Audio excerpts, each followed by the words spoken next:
La France est en train de changer. Elle change beaucoup plus vite et beaucoup plus profondément qu'on ne le croit. Désormais, quand il y a une grève en France, personne ne s'en aperçoit. On ira ensemble vers ce nouvel ordre mondial. Et personne, je dis bien, personne ne pourra s'y opposer. Car à travers le monde, les forces au service du changement sont considérablement plus fortes que le conservatisme et les immobilistes.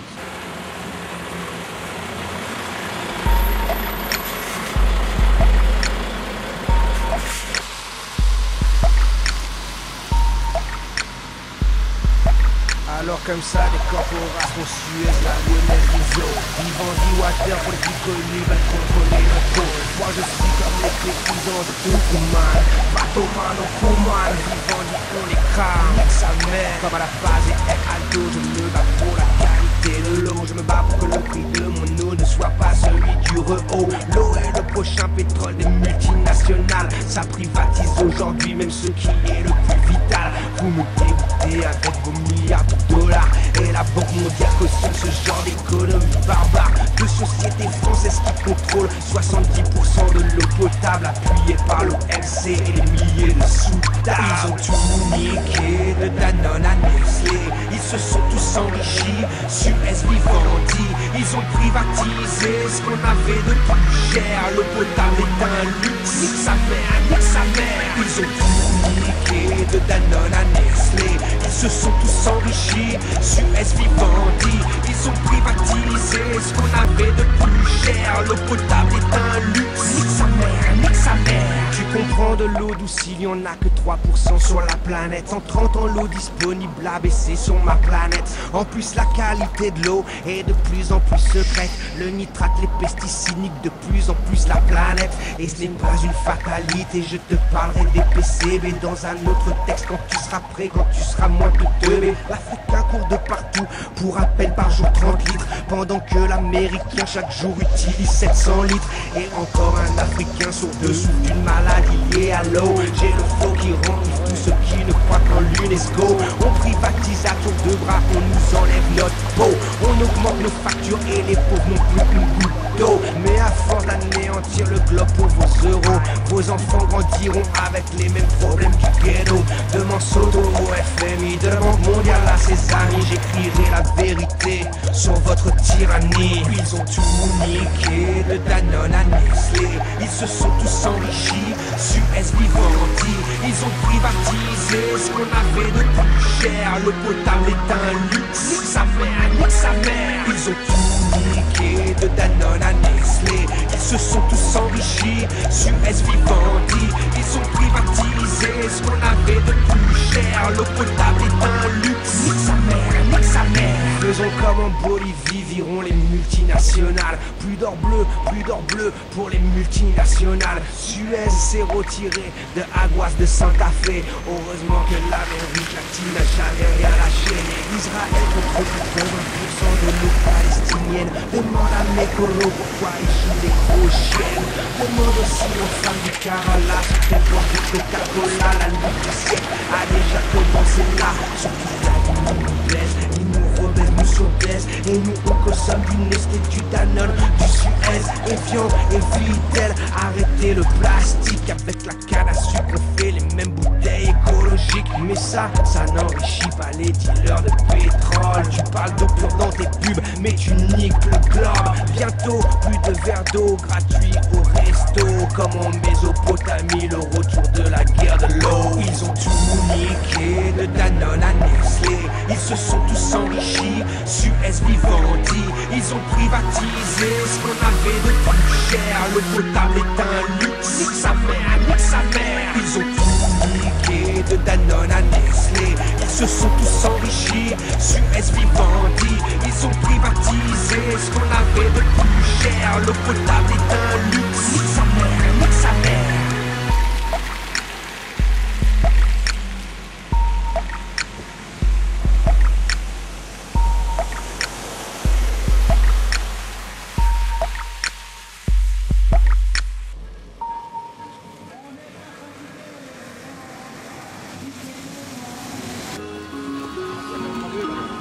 Yes, c'est pareil.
Non, mais c'est bon.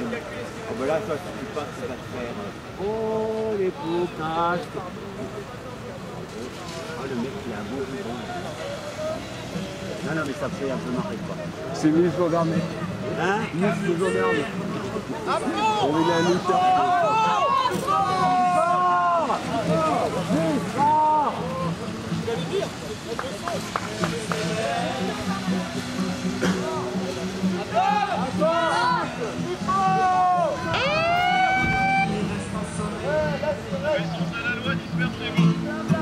Sur tous les ronds-points, c'est la fête, on allume des feux de palette.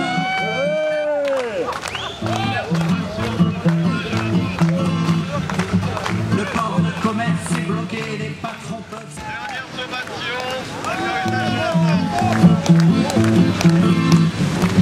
Le port de commerce est bloqué, les patrons peuvent se rhabiller. Les camions citernes au repos s'alignent en amont du dépôt. Il est 5 heures, le port. Il a dit dernier, sans ma foi. Le premier. Hein? Il est 5 heures. Il n'a rien compris, vous pouvez recommencer. L'économie reste en sommeil. Ici on bloque l'économie.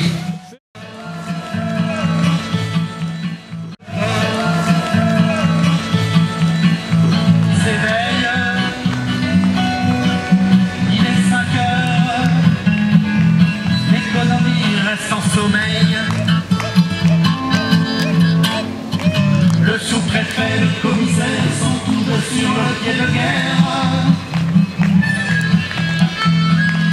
Remis de colère au chaos, les flics, les barres, les lacrymos. Il est 5 heures, les ports s'éveillent.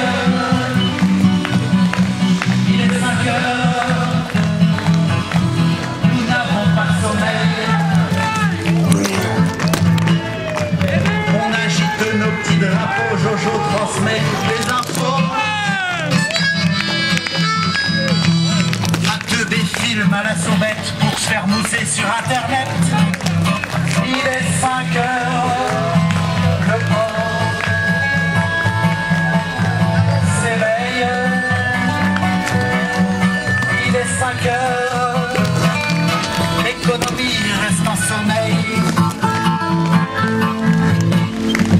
Solidaire, jamais à sec de pile, nous chante des slogans débiles.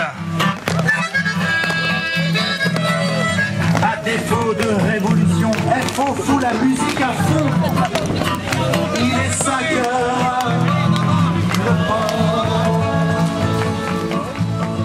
s'éveille.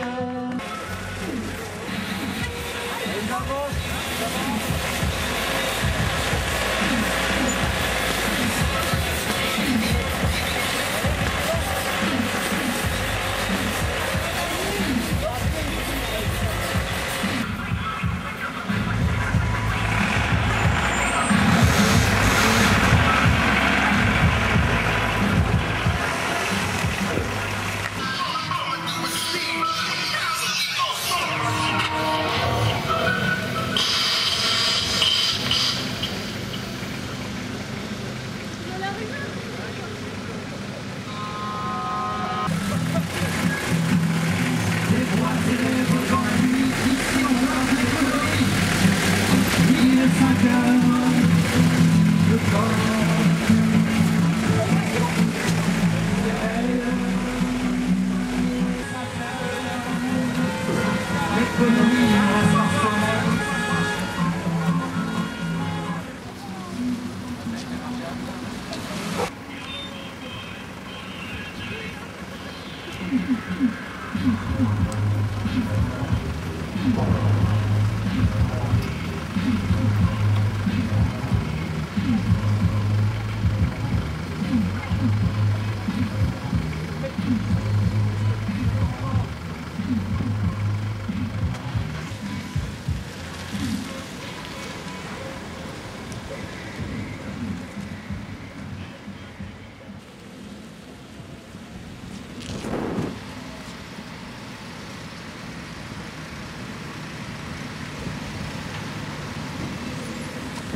Comment se fait-il que la police, par exemple, trouve une personne qui est à la fois ligotée, bâillonnée, étranglée, si ma mémoire est bonne, et conclut au suicide, malgré les protestations de tout le monde? Comment se fait-il que pour toutes ces morts bizarres, on trouve toujours les deux mêmes experts près la cour d'appel, dont un qui s'appelle Alain Grain, je ne me rappelle plus le nom de l'autre, et comment se fait-il que ces deux truqueurs soient encore en exercice, n'aient jamais été sanctionnés, qu'on les trouve encore dans la liste des experts près la cour d'appel de Toulouse? Tout le monde sait bien qu'il y a enfin, l'affaire Allègre, nous l'avons connue avant tout le monde, puisqu'au moment où notre père est venu nous en parler, elle n'avait pas encore éclaté. Et je crois même comprendre que ce sont les extravagances de notre père qui, par on ne sait quel mécanisme, ont amené à son éclatement un petit peu plus tard. Donc, ce qui se passe, c'est que je crois que l'affaire Allègre détient les clés de la corruption du système qui nous entoure. Maintenant, bon, les gens savent très bien à quoi s'en tenir, savent très bien que nous vivons dans une parodie de démocratie et que nos maîtres nous projettent les apparences d'une liberté factice. Notre père a été très précis sur le groupe dont il nous parlait. Apparemment, il y a toute une partie de ceux que j'appelle nos maîtres, n'est-ce pas ce qu'ils sont, il y a une espèce d'élite autoproclamée, qui n'est pas du tout basée sur le mérite, mais sur le piston et les liens interpersonnels, et ces gens-là sont des loups qui gèrent le troupeau de moutons, et puis qui consomment aussi du mouton à tous les repas. Donc il y a un groupe de prédateurs, qui à mon avis n'existe pas seulement sur Toulouse, bon, il se trouve que c'est sur Toulouse que ça a éclaté, puisque bon, la magistrature et toutes ces choses sont beaucoup plus gratinées, beaucoup plus mafieuses dans le sud. On connaît aussi le ressort de Nice, et il y aurait encore bien d'autres choses à dire. Mais le peuple doit être conscient qu'on le trompe, que sa pseudo-élite autoproclamée qui le trompe depuis beaucoup trop longtemps est en fait un ramassis d'opportunistes arrivistes qui nous ont réduits en esclavage sans qu'on s'en aperçoive, qui ont pris le contrôle de nos vies et qui donc estiment pouvoir exercer une prédation sur le troupeau, pouvoir transgresser toutes les lois, y compris celles de la morale et de la décence la plus basique, alors qu'ils sont eux-mêmes chargés de les faire respecter et eux-mêmes payés pour nous les faire respecter. Et donc, bon... C'était très clair, notre père nous a parlé d'une sorte de secte, donc, derrière lequel il y avait d'ailleurs une sorte de corpus idéologique. Qu'est-ce qu'on raconte? Donc, comment fonctionne cette secte? On approche les gens qui ont de la puissance. Si on n'a pas de pouvoir, on n'est pas intéressant, on reste dans la piétaille. On reste dans le troupeau. Alors à partir du moment où quelqu'un a du pouvoir, où il peut servir, où on est bien entre soi, on songe éventuellement à